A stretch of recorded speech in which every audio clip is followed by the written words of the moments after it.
Good morning all. இன்றைக்கான tarot card of the டே நம்ம எல்லோருக்குமே என்ன மாதிரியான பிளஸ்ஸிங்ஸ் அண்ட் கைடன்ஸ் யூனிவர்ஸ் தராங்க அப்படின்னு நம்ம பார்த்து தெரிஞ்சுக்கலாம். இன்றைக்காக நம்மளுக்கு வரக்கூடிய கார்டு என்ன அப்படின்னு நம்ம பார்த்தோன்னா 7 ஆஃப் வாண்ட்ஸ்.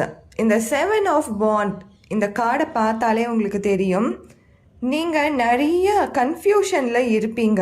ஒரு விஷயம்தான் இருக்குது, ஆனால் அந்த ஒரு விஷயம் உங்களை பலவிதமான யோசனைகளில் கொண்டு போயிட்டுருக்கு.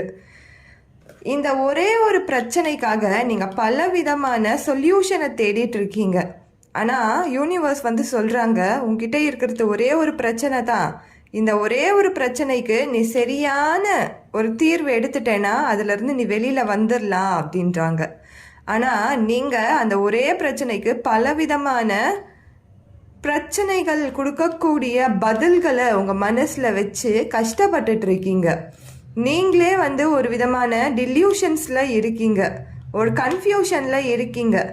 இந்த மாதிரி கன்ஃபியூஷனான ஸ்டேஜஸ்லேருந்து வெளியில் வாங்க. நீங்கள் போட்ட முயற்சிகள், நீங்கள் போட்ட எஃபர்ட் எல்லாமே உங்களுக்கு பலன் தான் கொடுக்க போகுது. ஆனால் நீங்கள் உங்களுக்கான பதிலை தேடுங்க, ஆப்ஷன்ஸ் வைக்காதீங்க.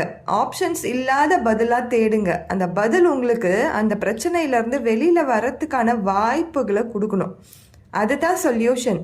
அதை விட்டுட்டு ஒரே ஒரு பிரச்சனைக்கு பலவிதமான பதில்களை, பலவிதமான சொல்யூஷன்ஸு, இதுதான் கரெக்டு, இதுதான் கரெக்டு, இதுதான் கரெக்டு அப்படின்னு தேடிட்டு இருந்தீங்கன்னா கண்டிப்பாக வெளியிலேயே வர முடியாது. நீங்களே ஒரு வாண்டுக்குள்ளே சிக்கின ஒரு ஜெயிலுக்குள்ளே இருக்கிற ஒரு பர்சன் மாதிரி உங்கள் தாட்ஸ்குள்ளே நீங்களே இருந்துப்பீங்க.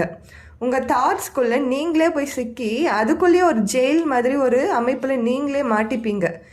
ஸோ இந்த கன்ஃபியூஷனோ, ஓவர் திங்கிங்கோ, ஒரே விஷயத்தை பற்றி அடிக்கடிக்கு பேசிகிட்டு இருக்கிறதோ இதெல்லாம் விட்டுட்டு இப்போ இந்த ரீடிங் பார்த்துட்டு இருக்கும் போது உங்கள் மனசில் அந்த பிரச்சனைக்கு என்ன தீர்வு நீங்கள் டிசைட் பண்ணுறீங்களோ அதை நீங்கள் ஃபோக்கஸ் பண்ணுங்கள், அதை நீங்கள் இம்ப்ளிமெண்ட் பண்ணுங்கள். கட்டாயம் உங்கள் மனசில் இருக்க நீங்கள் அமைச்ச இந்த ஜெயிலில் இருந்து நீங்களே வெளியில் வரலாம். Thank you so much.